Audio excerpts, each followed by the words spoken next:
4 সপ্তাহ পরে দেয়া হতে পারে করোনা টিকার দ্বিতীয় ডোজ। প্রত্যাশা অনুযায়ী হয়নি রেজিস্ট্রেশন। গণহারে প্রয়োগের জন্য প্রস্তুত রাজধানীর 43টি কেন্দ্র। চট্টগ্রাম বিমানবন্দরে দুবাই থেকে ফ্লাইট নামলে মেলে শত শত পিস স্বর্ণের বার। তবে গত 4 মাসে বৈধভাবে এসেছে 4 মেট্রিক টন। বাড়ছে রাজস্ব আয়। একসময়ের দুর্ভোগের সড়ক এখন সবচেয়ে গতিময়। নান্দনিক সৌন্দর্য মুগ্ধ করছে ঢাকা মাওয়া এক্সপ্রেস হাইওয়ে। আরো মোহনীয় রাতের রূপ।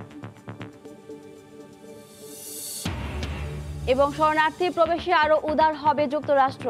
নতুন পররাষ্ট্রনীতি ঘোষণায় বাইডেন। মিয়ানমারের সামরিক জান্তাকে ক্ষমতা ছাড়ার আহ্বান।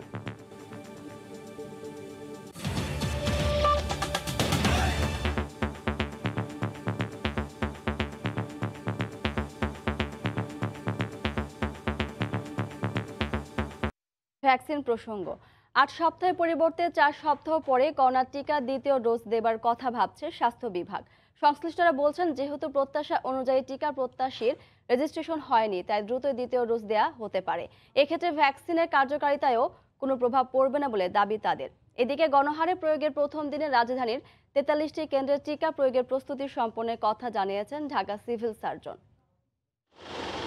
আর মাত্র একদিন বাদেই শুরু হবে গণহারে করোনার টিকা প্রয়োগ। এরই মধ্যে দেশের 64 জেলাতেই পৌঁছে গেছে সেরাম থেকে আনা অক্সফোর্ড অ্যাস্ট্রাজেনেকার করোনা টিকা। রাজধানীর 5টি হাসপাতালে প্রাথমিক পর্যায়ে স্বল্প পরিসরে হয়েছে প্রয়োগ। এখনো তেমন কোনো পার্শ্ব প্রতিক্রিয়ার খবর মেলেনি। বড় পরিসরে টিকা দিতে ঢাকার 2 সিটি কর্পোরেশনের হাসপাতালগুলোতে প্রশিক্ষণের কাজ শেষ। 43টি কেন্দ্রে বড় হাসপাতালগুলো বাদ দিয়ে অধিকাংশেই আপাতত রাখা হবে একটি করে বুথ। ভ্যাকসিন জনগণের একদম দ্বারগোড়ায় পৌঁছে দেওয়ার জন্য ঢাকা শহরের সকল সরকারি হাসপাতাল, ইনস্টিটিউট, মেডিকেল কলেজ এবং অন্যান্য যে পেশাজীবী হাসপাতাল আছে, পুলিশ হাসপাতাল, সিএমএইচ, পিডি হাসপাতাল, সেখানেও আমরা এবার কেন্দ্র খুলেছি, যে জনগণকে ভ্যাকসিন নেওয়ার জন্য খুব বেশি দূরে যেতে না হয় বা কোনো কষ্ট না হয়। এবং আমরা চাচ্ছি যে সর্বোচ্চ জনগণ আমাদের ভ্যাকসিনটা দেখ। এবং ভ্যাকসিন নিয়ে যে শঙ্কা ছিল, এটা আমি মনে করি ইতিমধ্যে কেটে গিয়েছে। এদিকে অ্যাপ চালু না হলেও ওয়েবসাইটের মাধ্যমে রেজিস্ট্রেশন হয়েছে প্রায় 25,000। তাই আগের পরিকল্পনা থেকে সরে এসে প্রথম 4 সপ্তাহ পরেই দ্বিতীয় ডোজ দেবার কথা ভাবছে স্বাস্থ্য বিভাগ। সেক্ষেত্রে এর কার্যকারিতা একই থাকবে বলেও মত তাদের। যদি আমরা যথেষ্ট সংখ্যক মানুষকে 70 লাখ মানুষকে যদি এক নাগারে দেওয়ার বিষয়ে আমাদের থাকে, ঘাটতি থাকে, সেক্ষেত্রে তো আমাদের অর্ধেক হয়ে গেলে বাকি অর্ধেককে দেওয়া শুরু করা যেতে পারে। 2 মাস পরে দেওয়ার কথা ছিল, সেটা আমরা যদি সারা না পেলে আমরা 1 মাস পরেই দ্বিতীয় ডোজের টিকা দেওয়ার কথা চিন্তা ভাবনা করছি। এর মধ্যে যে নতুন টিকা চলে আসবে, তখন আমরা নতুন অন্যদেরকে টিকা দেওয়া শুরু করব। জনগণকে উদ্বুদ্ধ করতে এই দফায়ও প্রথম দিনে বেশ কয়েকজন বিশেষ ব্যক্তি টিকা নেবেন বলে জানিয়েছে স্বাস্থ্য বিভাগ। চট্টগ্রাম শাহ আমানত বিমানবন্দর যেন স্বর্ণের খনিতে পরিণত হয়েছে। দুবাই থেকে বিমানের ফ্লাইট আসলে মিলছে শত শত পিস স্বর্ণের বার। তবে গত 4 মাসে এই রুটে বৈধভাবে 34,000 পিস বা 4 মেট্রিক টন স্বর্ণের বার আনা হয়েছে। আর এ খাতে সরকার রাজস্ব পেয়েছে প্রায় 70 কোটি টাকা। চোরাচালান ঠেকাতে কড়াকড়ি অবস্থান নেয় স্বর্ণের বার বৈধ করার হার বাড়ছে বলে মনে করছেন কাস্টমস কর্মকর্তারা। বিস্তারিত জানাচ্ছেন কমল দে। চট্টগ্রাম শাহ আমানত বিমানবন্দরে এখন দুবাই থেকে ফ্লাইট নামলেই যাত্রীদের ভিড় লেগে যায় কাস্টমস অফিসের সামনে। যাত্রীদের এবির স্বর্ণ বৈধ করার প্রক্রিয়া। গত জানুয়ারি মাসে যাত্রীরা বৈধ করেছে 11,062 পিস স্বর্ণের বার। অবশ্য এর আগের মাসে ডিসেম্বরের রেকর্ড পরিমাণ স্বর্ণের বার বৈধ হয়েছিল, যার পরিমাণ ছিল 11,260 পিস। প্রতি মাসে এখন স্বর্ণ থেকে 20 থেকে 22 কোটি টাকা রাজস্ব আদায় হচ্ছে। এয়ারক্রাফটের যে সিটগুলো আছে, আমাদের কাস্টমসের অফিসাররা গিয়ে নিয়মিত রামেজ করে, যার কারণে অবৈধ পন্থায় আনার যে ইচ্ছাটা তাদের কমে গেছে। তারা এখন ঝুঁকির মধ্যে আছে, এই জন্য বৈধ পন্থায় আনার চেষ্টা করতেছে। একজন যাত্রী 20,000 টাকা হারে শুল্ক পরিশোধ করে 2টি পর্যন্ত স্বর্ণের বার বৈধ করার সুযোগ পান। আর বৈধ পথে স্বর্ণ আসতে থাকায় চোরাচালান এখন শূন্যের কোঠায়। গত বছরের অক্টোবর মাসে 2টি ফ্লাইট থেকে উদ্ধার করা হয় চোরাই পথে আনা 242 পিস স্বর্ণের বার। তখন থেকে বৈধ পথে আনার পরিমাণ বাড়ছে। সচেষ্ট আছি, কেউ যদি বৈধ পথের আনার পরেও যদি কাছে অতিরিক্ত কিছু থাকে বা বেশি কেউ নিয়ে আসে, সেটা আমরা চেক করছি এবং তার বিরুদ্ধে ব্যবস্থা নিচ্ছি। তবে রহস্য সৃষ্টি হয়েছে বৈধ পথে আনা বিপুল স্বর্ণের বারের গন্তব্য নিয়ে। চট্টগ্রামের জুয়েলারি ব্যবসায়ীদের দাবি, এসব স্বর্ণের বার অলংকার তৈরির জন্য তাদের কাছে আনা হয় না। যেহেতু বাংলাদেশে এখন হলমার্ক চালু হয়েছে, তাহলে মেকিং চার্জের দিকে বিদেশ থেকে অর্ধেক পড়তেছে। স্বর্ণগুলো এনে এখানে পছন্দভাবে যার যার নকশা পরিবারের পছন্দ মতো স্বর্ণ তৈরি করতেছে। স্বর্ণ মজুর রাখছে কি কারণে? স্বর্ণের দাম বাড়তেছে, টাকার দাম কমে যাচ্ছে। 2019 সালে চট্টগ্রাম শাহ আমানত বিমানবন্দরে চোরাচালান হয়ে আসা 193 কেজি স্বর্ণের বার জব্দ হলো। বৈধভাবে স্বর্ণ আনার তেমন নজির ছিল না। কমল দে, সময় সংবাদ, চট্টগ্রাম। শুধু যানবাহন চলাচলে অবিশ্বাস্য গতি আনেনি, নান্দনিক সৌন্দর্য মানুষকে রীতিমতো মুগ্ধ করেছে ঢাকা মাওয়া এক্সপ্রেস হাইওয়ে। একসময় ভাঙাচোরা দুর্ভোগের সড়কে এখন দেশের সবচেয়ে গতিময়, যানজটবিহীন ও স্বাচ্ছন্দ্যময় চলার পথ। সারিবদ্ধ ল্যাম্পপোস্টের আলোর ফোয়ারায় রাতের বেলায় অন্য এক রূপে ধরা দেয় 6 লেন বিশিষ্ট এই রাজপথ। ঢাকা মাওয়া এক্সপ্রেস হাইওয়ে ঘুরে এসে আশরাফুল ইসলামের ক্যামেরায় রিপোর্ট করেছেন সালাউদ্দিন সুমন।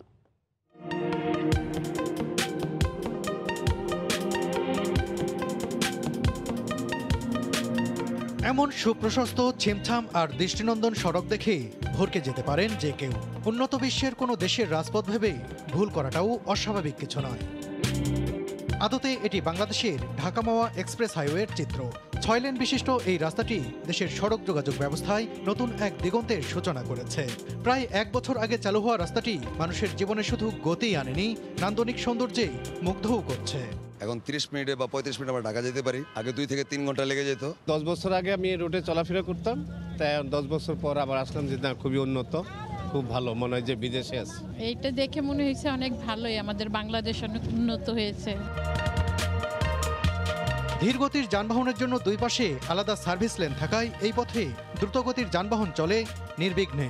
দিনের শেষে যখন সন্ধ্যা নামে তখন অন্যরকম এক রূপে ধরা দেয় ঢাকা মাওয়া এক্সপ্রেসওয়ে। সন্ধ্যার পর যখন ধীরে ধীরে আঁধার নেমে আসে তখন আমার পেছনে যে দেখতে পাচ্ছেন ল্যাম্পপোস্টের বাতিগুলো, সেই বাতি থেকে আলোগুলো যেন পিচ ঢালা পথে ফোয়ারার মতো ঝরে পড়তে থাকে। রাতের মাওয়া রোড সত্যিই মোহনীয়। আলোয় আলোয় উদ্ভাসিত রাজপথের সৌন্দর্য যেন কল্পনাকেও হার মানায়। রাত নামলেই কর্মব্যস্ত শহুরে জীবনের ক্লান্তির ছাপ মুছতে এই আলোর রাজ্যে ছুটে আসেন বহু মানুষ। শুভ্র আলোর ফলগোধারায় গা ভাসিয়ে মনটা রাঙিয়ে নেন তারা। অপূর্বময় সুন্দর, সামনের সাইডটা অনেক সুন্দর, খুব ভালো লাগার মতো জিনিস আর কি। জায়গাটা অনেক সুন্দর, দেখার মতো একটা জায়গা, তো এখানে এসে মানে ভালোই লাগছে। কোনো ধুলাবালি নাই, কোনো কিছু নাই, যে সুন্দর পরিবেশ, রাস্তাও খুব সুন্দর, খুব ভালো লাগে সব মিলিয়ে। ভিডিও করতে করতে বললাম যে গাড়ি ড্রপ করো, আমরা এখানে নামি, ভালো লাগছে বলেই নামছি। ঢাকা থেকে মাওয়া হয়ে নির্মাণাধীন পদ্মা সেতুর উপর দিয়ে ফরিদপুরের ভাঙা পর্যন্ত প্রায় 55 কিলোমিটার দীর্ঘ এই অত্যাধুনিক এক্সপ্রেসওয়ে। পদ্মা সেতু যান চলাচলের জন্য খুলে দেয়া হলে পুরো পথের নান্দনিক সৌন্দর্য উপভোগ করতে পারবেন দেশবাসী। সালাউদ্দিন সুমন, সময় সংবাদ, মাওয়া, মুন্সিগঞ্জ। রিপ্যাকেজিংয়ের নামে নকল ও ভেজাল সার তৈরির বেশ কিছু কারখানা গড়ে উঠেছে রংপুরে। মনিটরিংয়ের অভাবে মূলত আমদানি নির্ভর জিপসাম, জিঙ্ক সালফেট, বোরন ও ম্যাগনেসিয়াম সালফেট সার বেশি নকল ও ভেজাল হচ্ছে। এসব ভেজাল সার অবাধে বাজারজাত হওয়ায় টাকা দিয়ে কিনে প্রতারিত হচ্ছেন কৃষক, উর্বরতা হারাচ্ছে জমি। রতন সরকার রিপোর্ট, ছবি তুলেছেন রতন সরকার।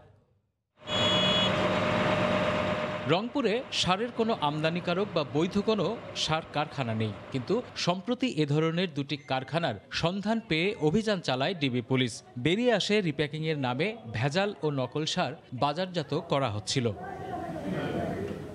প্রতি বছরের চাহিদার 1,66,120 টন ইউরিয়া, টিএসপি, এমওপি ও ডিএপি সার সরকার অনুমোদিত 182 জন ডিলারের মাধ্যমে জেলার কৃষক পর্যায়ে বিক্রি হলেও 45,133 metric ton gypsum, zinc sulphate, boron ও ম্যাগনেসিয়াম সালফেট বেসরকারি পর্যায়ের আমদানিকারকরা বিভিন্ন দেশ থেকে এনে নতুন করে প্যাকেটজাত করে খুচরা বিক্রেতাদের মাধ্যমে বাজারজাত করে থাকেন। গুণগত মান কতটুকু কি হবে না হবে সেটা তারাই জানে। মানুষ যদি ভুল না ধরে তাহলে অসঙ্গতি কীভাবে বুঝবো? আজকে যেমন স্যার ভুল ধরতে পারছে, সেটা আমার দেখা গেল যে নেক্সট যেমন সার টাইম দিয়ে গেল, এটা আর থাকবে না। ক্যালসিয়ামের পরিমাণ বা জিঙ্কের পরিমাণ, সালফারের পরিমাণ যে পরিমাণ থাকার কথা সে পরিমাণ মোটেও নেই। এতে করে এই চকচকে ধরনের যে মোড়ক, এই মোড়ক দেখে, বিজ্ঞাপন দেখে যে কৃষকরা এই সারগুলো কিনছে তারা প্রতারিত হচ্ছে। আমরা 2টি অভিযান পরিচালনা করি। ভ্রাম্যমাণ আদালতের মাধ্যমে 65,000 টাকাও এখানে জরিমানা করা হয়। এবং এই গোয়েন্দা ভিত্তিক কার্যক্রম আমাদের অব্যাহত আছে। রিপ্যাকিংয়ের সুযোগ নিয়ে কতিপয় আমদানিকারক ভেজাল ও নকল সার বাজারজাত করছে বলে অভিযোগ ফার্টিলাইজার অ্যাসোসিয়েশনের। কৃষি বিভাগের নজরদারির অভাবে এসব চলছে বলে ওঠা অভিযোগের সরাসরি কোনো উত্তর নেই কৃষি কর্মকর্তার। গুণগত মান ঠিক আছে কিনা ভোক্তা অধিকার এবং ডিডি এগ্রিকালচার সহ জেলা প্রশাসনের সার্ভিস মনিটরিং কেটে প্রতিনিয়তই এটি আলোচনা হচ্ছে। বেআইনি কর্মকাণ্ডের সঙ্গে যারা জড়িত তাদেরকে প্রচলিত আইনের আওতায় নিয়ে আসার জন্য আমরা মোবাইল মনিটরিং নিয়মিত আমাদের দোকান গোডাউন পরিদর্শন করছি। রংপুর জেলায় প্রতি বছর ইউরিয়া ও নন ইউরিয়া সারের চাহিদা 2,11,253 মেট্রিক টন। রতন সরকার, সময় সংবাদ, রংপুর। লক্ষ্যমাত্রার চেয়ে অর্ধেক আখ মাড়াই করে চলতি মৌসুম শেষ করেছে নাটোর চিনিকল। মাঠে আখ থাকলেও নিয়মিত টাকা না পাওয়ায় চিনিকলে আখ দেয়নি কৃষকেরা। অপরদিকে লক্ষ্যমাত্রা পূরণ করতে না পারায় চিনিকলটি বন্ধ হয়ে যাওয়ার শঙ্কায় শ্রমিক কর্মচারীরা। বিস্তারিত নাটোর প্রতিনিধি আল মামুনের পাঠানো তথ্য ছবিতে। চলতি মৌসুমে 1,32,000 মেট্রিক টন আখ মাড়াইয়ের লক্ষ্যমাত্রা নির্ধারণ করে গত 11 ডিসেম্বর মাড়াই মৌসুম শুরু করে নাটোর চিনিকল। চিনিকলের এলাকায় মাঠে এখনও আখ থাকলেও কৃষকরা তা সরবরাহ বন্ধ করে দেন। এ পরিস্থিতিতে 1 মাস 20 দিনের মাথায় 2রা ফেব্রুয়ারি মাত্র 70,000 মেট্রিক টন আখ মাড়াই করে মৌসুম শেষ করে নাটোর চিনিকল। 3 মাসের বেতন না পাওয়ার পাশাপাশি লক্ষ্যমাত্রা পূরণ না হওয়ায় আগামীতে চিনিকলটি বন্ধ হয়ে যাওয়ার শঙ্কায় শ্রমিক কর্মচারীরা। মেল 4 মাস চলবে, সেখানে 2 মাস চললো মেল ভবিষ্যতে কি হবে, আমরা কিভাবে চলবো না চলবো। 3-4 মাসের হলো বেতন বকে আছে, আমরা কি খাবো, কি করে চলবো, আমাদের চলার খুব সমস্যা হচ্ছে। গত মৌসুমের আখের দাম সময় মতো না দেওয়ার পাশাপাশি চলতি মৌসুমের 7 কোটি টাকা বকেয়া রেখেছে নাটোর চিনিকল। এতে কৃষকরা চিনিকলে কম আখ দিয়ে অধিকাংশ গুড় উৎপাদনকারীদের সরবরাহ করছেন। এবার কুশল দিয়েছি, মিল বন্ধ হয়ে গেছে, আমার মাঠে কুশল পড়ে আছে। কুশলের টাকা একটাও পাই না, এখন আমরা খুব কষ্টের দিন। তো কুশল এখন তো কালখিনি সেন্টার বন্ধ হয়ে গেছে, আমরা কলে বেচলে নগদ টাকা পাই। চিনিকল কর্তৃপক্ষের দাবি, অতিরিক্ত বৃষ্টি ও বন্যার কারণে আখের রস কমায় চিনি আহরণ কম হয়েছে। মারাত্মকভাবে হ্রাস পাওয়া জন্য আমরা আখ খুব কম পাইছি সাপ্লাই, যেটা নাটোর সুগারের মেরুদণ্ডে আসলে খুবই কষ্টদায়ক এবং পীড়াদায়ক। চলতি মৌসুমে নাটোর চিনিকল 8,580 মেট্রিক টন লক্ষ্যমাত্রা নির্ধারণ করলেও 3,670 মেট্রিক টন চিনি উৎপাদন হয়েছে। সময় সংবাদ, নাটোর। সিলেটের মাঝিগাঁওয়ে তেলবাহী ট্রেনের 8টি বগি লাইনচ্যুত। সিলেটের সঙ্গে সারা দেশের রেল যোগাযোগ বন্ধ। এই মুহূর্তে সেখানে আছেন রিপোর্টার ইকরামুল কবির। সরাসরি চলে যাচ্ছি তার কাছে। ইকরাম। ধন্যবাদ মনির। সিলেটের যে মাঝগাঁও রেল স্টেশনের কাছে যে ভয়াবহ ট্রেন দুর্ঘটনা ঘটেছে সেইটি আমি সেই জায়গায় দাঁড়িয়ে আছি। আপনি দেখতে পাচ্ছেন যে আমার পিছনে সামনে প্রায় 60টি তেলবাহী বগি বা ওয়াগন গতকালকে লাইনচ্যুতের পরে পড়ে গিয়েছে এবং পুরো ভর্তি ডিজেল ছিল, যেটি সিলেটে যাচ্ছিল, চট্টগ্রাম থেকে সিলেটে যাচ্ছিল এবং পুরো ডিজেল পড়ে একাকার হয়ে গেছে। আমি যদি একটু দর্শকদেরকে একটু লাইনগুলো দেখাতে চাই, ট্রেন লাইন কীভাবে দুর্ঘটনা ঘটেছে। আপনারা দেখতে পাচ্ছেন যে একেবারে দুমড়ে মুচড়ে গিয়েছে। এই লাইন মেরামতের জন্য সারা দিন লেগে যাবে। ইতিমধ্যে রাত 2টা-2:30টার দিকে একটি বাহিনী এসছে, তারা এসে প্রথমে লাইনকে সরানোর চেষ্টা করছে, বগিগুলোকে সরানোর চেষ্টা করছে, কিন্তু যেই রিলিফ ট্রেন, সেই রিলিফ ট্রেনটি ঢুকার মতন কোনো রাস্তা বা রেল লাইন এখন পর্যন্ত ঠিক করা হয়নি, যার কারণে এই গতকালকে রাতে 12টার পরে যে দুর্ঘটনা ঘটলো সেই পথ থেকে এখন পর্যন্ত সিলেটের সাথে সারা দেশের রেল যোগাযোগ বন্ধ রয়েছে। আমি যদি আরেকটু দেখাই, প্রতিবারই এই নিয়ে 3 মাসে এই বড় ধরনের 3টি দুর্ঘটনা ঘটলো এবং 3টি ওয়াগন পড়ে গিয়েছে, জ্বালানি বা তেলবাহী ওয়াগন পড়ে গিয়েছে, যার তেল যেগুলো পড়ে গেছে সেগুলো নেওয়ার জন্য একেবারে এই এলাকাবাসী সব দূর দূরান্ত থেকে মানুষেরা আসছে। আপনি দেখতে পাচ্ছেন যে কিভাবে এই ডিজেলগুলো নেওয়া হচ্ছে, এলাকাবাসী সহ বিভিন্ন জায়গা থেকে এসে সেই উৎসবে পরিণত হয়েছে ডিজেল। আমি দেখেছি নভেম্বর মাসে, ডিসেম্বর মাসে এবং জানুয়ারি মাসে একটি ছোট দুর্ঘটনা ঘটেছিল এবং এইবারও পড়লো একটি কুলাউড়া সাতগাঁও, সেই হবিগঞ্জের সাজি বাজার এবং এইখানে এই একই ধরনের দুর্ঘটনা ঘটছে। এর কারণ হিসেবে এখানে একজন আমরা কর্মকর্তা পেয়েছিলাম, তিনি বলেছেন দ্রুত গতির কারণে এখানে সিলেট এবং আখাউড়া লাইন এই দ্রুত গতি চলার মতন অবস্থা নাই, কিন্তু এই ট্রেনটি দ্রুত গতিতে যাওয়ার কারণে 60টি বগি লাইনচ্যুত হয়েছে এবং ইঞ্জিন লাইনচ্যুত হয়েছে এবং কাছে একটি কালভার্ট রয়েছে রেলের কালভার্ট, সেটি ক্ষতিগ্রস্ত হয়েছে এবং ক্ষতিগ্রস্ত হওয়ার কারণে এই বগিগুলো লাইন থেকে পড়ে গিয়েছে। এবং এই অবস্থায় কখন সিলেটের সাথে সারা দেশে রেল যোগাযোগ পুনঃস্থাপিত হয় এখন পর্যন্ত কেউ ঠিক করে বলতে পারছে না। কারণ হচ্ছে কি, এই বগিগুলো লাইন থেকে সরানোর জন্য যে রিলিফ ট্রেন আসার কথা, হেভি ক্রেন আসার কথা, সেই ক্রেনটি এখন পর্যন্ত আসতে পারছে না।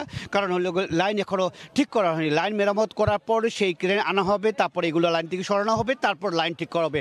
মোটামুটি আজকে সারাদিনই লেগে যাবে সিলেটের সাথে সারা দেশের রেল যোগাযোগ পুনঃস্থাপনের জন্য। মোটামুটি এই ছিল সিলেটের মাঝগাঁও রেল স্টেশনের কাছে যেই তেলবাহী ওয়াগন পড়ে গিয়েছে এবং পড়ে যাওয়ার ফলে সারা দেশের সাথে সিলেটের রেল যোগাযোগ বিচ্ছিন্ন রয়েছে, তার সর্বশেষ খবর।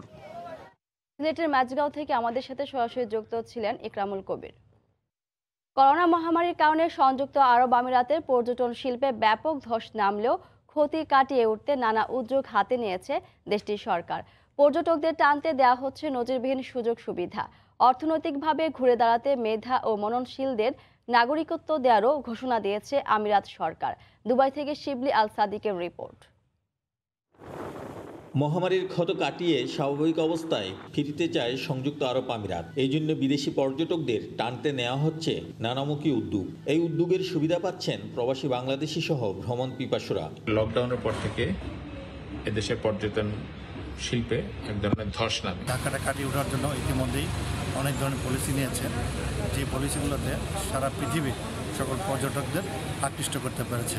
দেশটির পর্যটন সম্ভাবনা তুলে ধরতে গেল বছর অক্টোবরে দুবাই এক্সপো হওয়ার কথা থাকলেও করোনার কারণে তা পিছিয়ে নতুন শিডিউল ঘোষণা করা হয়েছে। চলতি বছরের 1 অক্টোবর থেকে 2022 সালের মার্চ পর্যন্ত হতে পারে বিশ্বের সবচেয়ে বড় এই প্রদর্শনী। দুবাই এক্সপো সফল করতে এরই মধ্যে নেওয়া হয়েছে নানামুখী উদ্যোগ। পর্যটন খাতকে শক্তিশালী করতে খরচ করা হচ্ছে শত শত কোটি ডলার। পর্যটকদের সেবা নিশ্চিতে সহজ করা হচ্ছে শ্রম আইন। 1 মিলিয়ন টুরিস্ট 2019-এ দুবাইয়ের বিভিন্ন হোটেলে ছিল।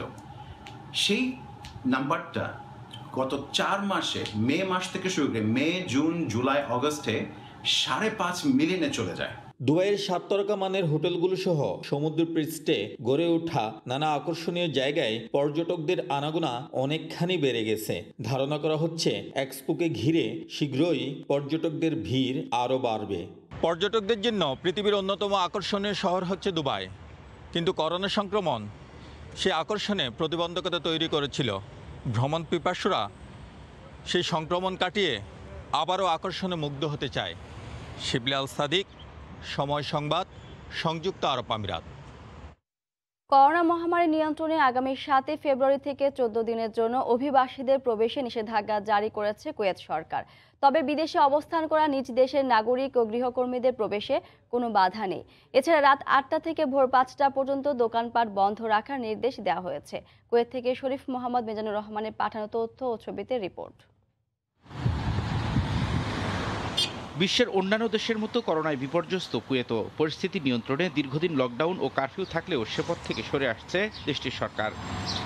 বিমানবন্দর চালু করা হলেও সংক্রমণ রোধে আগামী 7 ফেব্রুয়ারি থেকে 2 সপ্তাহের জন্য অভিবাসীদের প্রবেশ বন্ধ রাখার সিদ্ধান্ত নিয়েছে কুয়েত। তবে স্বাস্থ্যবিধি মেনে গৃহকর্মী ও নিজ দেশের নাগরিকরা কুয়েতে প্রবেশ করতে পারবেন। কুয়েতে করোনার প্রাদুর্ভাব হঠাৎ করে বেড়ে যাওয়ার কারণে কুয়েত সরকার নতুন একটি পদক্ষেপ নিয়েছে।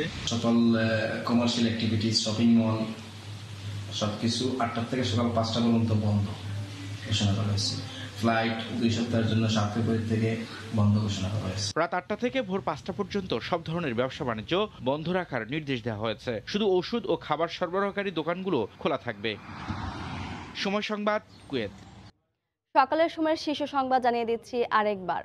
এবং 4 সপ্তাহ পরে দেয়া হতে পারে করোনা টিকার দ্বিতীয় ডোজ। প্রত্যাশা অনুযায়ী হয়নি রেজিস্ট্রেশন। গণহারে প্রয়োগের জন্য প্রস্তুত রাজধানীর 43টি কেন্দ্র। এই ছিল সকালের সময়। সঙ্গে থাকুন সময়ের।